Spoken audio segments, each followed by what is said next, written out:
Some people think resilience is like high metabolism. You're either born with it or you're not. You can either eat all the chocolate you want and never gain a pound, or you can't.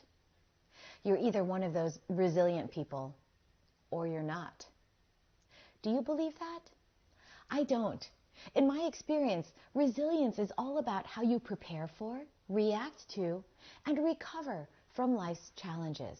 In fact, resilience is like a muscle. It can be exercised and strengthened over time.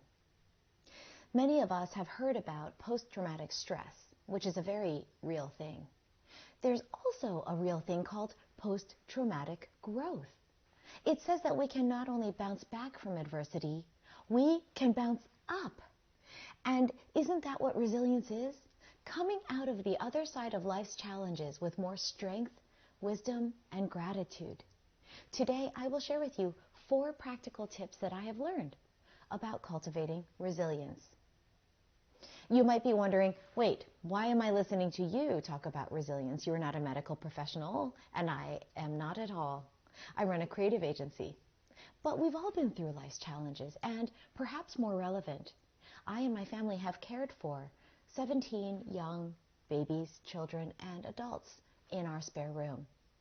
We have had the honor of front row seats to some of life's most amazing transformations.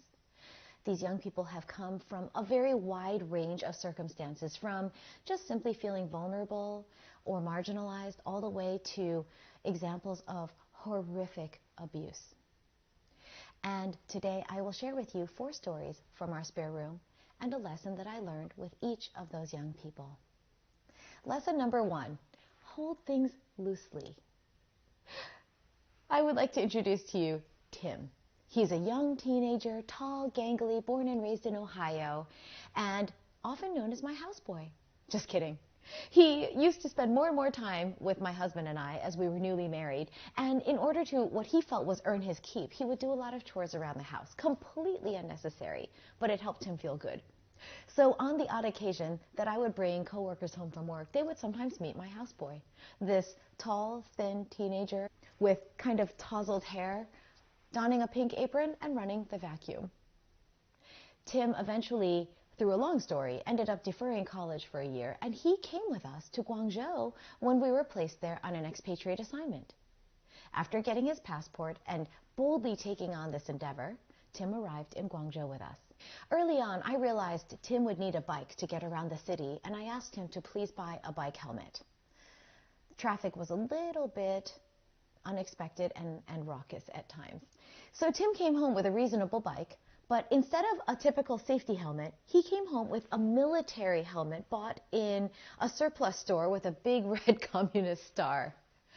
This is why we hold things loosely, friends. Instead of forcing him to go back and get a proper helmet, I thought, if it's good enough for the military, it's good enough for Tim. And so he rode around town, this thin guy on a little bike with a big old military helmet and, for good measure, military goggles that he bought. A couple weeks later, Tim came rushing home, hiccuping, nearly hysterical with sobs. He had ridden right by a little boy who had clearly passed away, lying under a bridge. Despite his best efforts, nobody nearby would help him for fear of being associated with the situation. And by the time that we went back to the bridge with Tim, the corpse had been removed. How I wish I could have taken that painful experience away from him. How many of you relate to that, of seeing a young person in such sorrow and pain and just wanting to take it away from them? And yet, that is not our job. These are exactly the life circumstances that build resilience. You see, our job isn't to shield young people from life's more difficult moments, or to too narrowly define what safety looks like, what a healthy lifestyle should be for an individual person.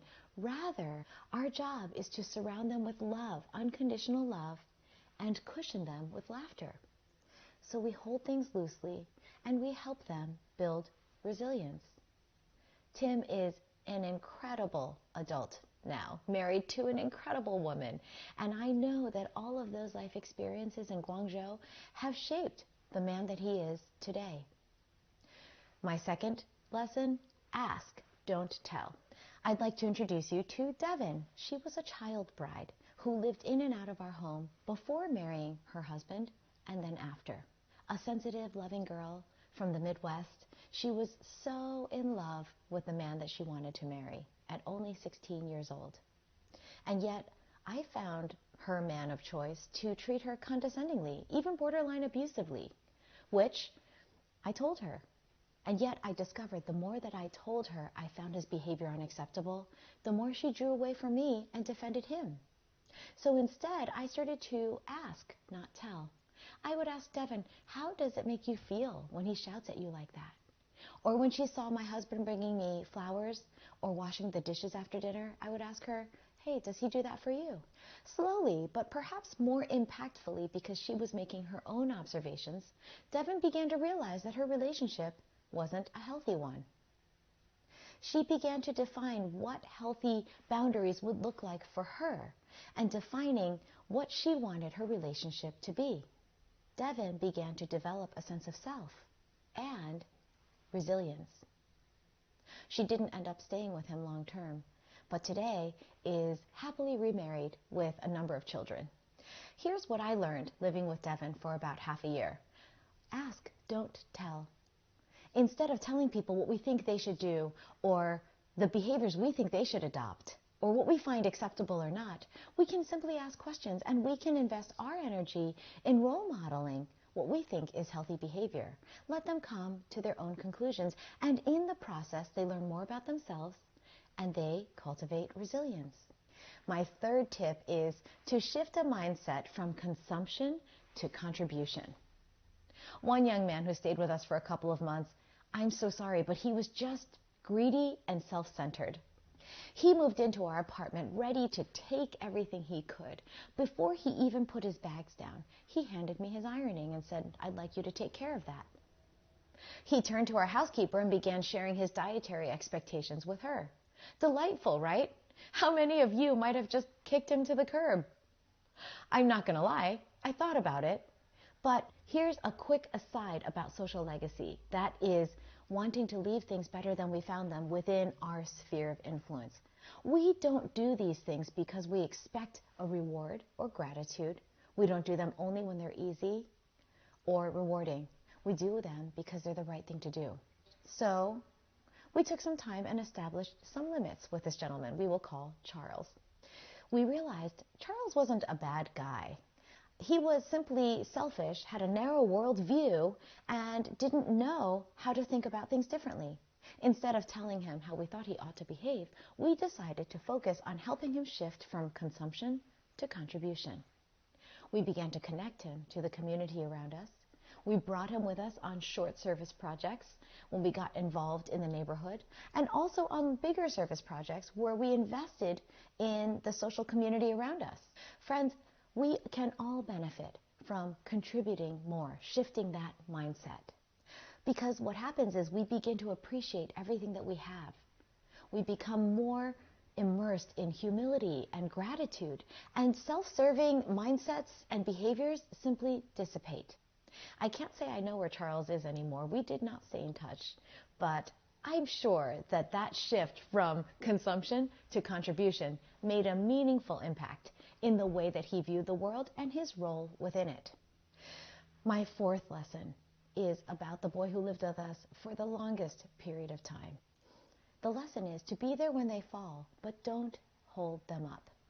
Teo was born with hydrocephalus, which meant that the cerebrospinal fluid that cushioned and lubricated his spine and brain could go up into his skull but couldn't come back down. As a result, his head swelled largely, painfully, and damagingly, and he had a really heavy head. It was like a 10-pound medicine ball when we first met him.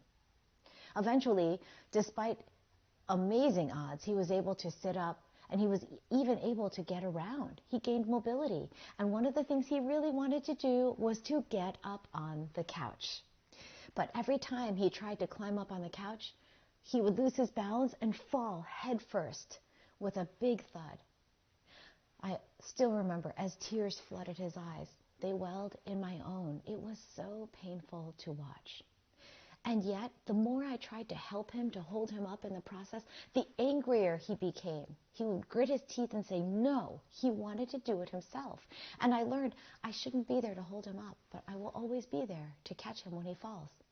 You see, we help cultivate resilience when we're there to help on the recovery, not by mitigating the process. We shouldn't be jumping in mid-trial, but when we're always there at the end, helping them back up, encouraging and loving, what we're doing is blowing on those embers of hope. And yes, Teo did manage to get up on the couch by himself. Today, I just saw him today, literally today. He's walking perfectly. He goes up and down the stairs. He feeds himself. We laughed hysterically as we shared lunch today on a friend's patio. It is absolutely extraordinary what happens when we cultivate resilience. I'd like to end today's talk with a quick couple videos of our most recent spare room kid. He also, coincidentally, has hydrocephalus. Wayne came to us when he was already 4 years old, completely nonverbal and unable to manage any gross or fine motor skills.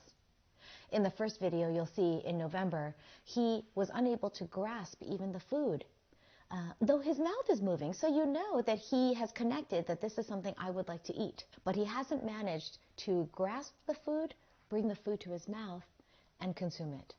1 month later, you can see in the December video, hey, he's able to grasp the food. He's struggling to bring it into his mouth, but when he finally does, what he has learned to do is give a high five. And then just a couple months later, look at this little guy. I was so proud of him. And you can tell he's proud of himself because I didn't hold him up. I helped him when he couldn't manage to do it. And over time, he got better and better.